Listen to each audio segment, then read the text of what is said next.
How much is your training actually costing you? Most companies budget for trainers, travel, materials, but the real costs go way beyond that. Here's what usually gets overlooked: lost productivity. Every time a new hire is pulled off the floor for instruction, a trainer, often one of your most skilled employees, is pulled away. That's 2 employees operating at reduced capacity. In fact, studies show supervisors can lose 10% or more of their productive time to training support, which can cost thousands per year per person. Time to proficiency. Research shows it takes 3 to 6 months for a new employee to hit full productivity. And during that time, most new hires are only operating at 60 to 70% efficiency.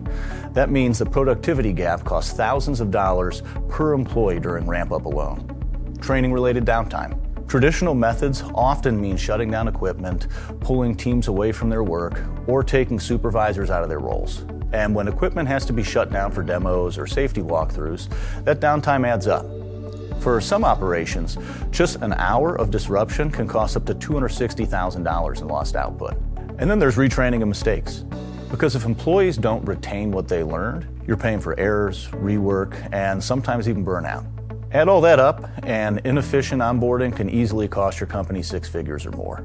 Now imagine a better way. A training program that reduces time to proficiency, keeps your experienced team focused on the job, lets learners train in a risk-free environment, and cuts travel, venue, and instructor costs. That's the power of immersive learning. VR training reduces downtime, accelerates learning, and makes sure employees are prepared before they even step foot on the floor. Some of our clients have saved over $1 million by making the switch. If you're ready to see how much your training is really costing you and how much you could save, let's talk. We've taken our experience building XR for the Fortune 500 and want to share how and why it works. Subscribe to our YouTube channel to learn how it's making a difference right now and see examples of its impact in real-world projects. If you want to find out how it might fit your industry or specific needs, go to roundtablelearning.com and reach out to us. We'd love to answer all your questions.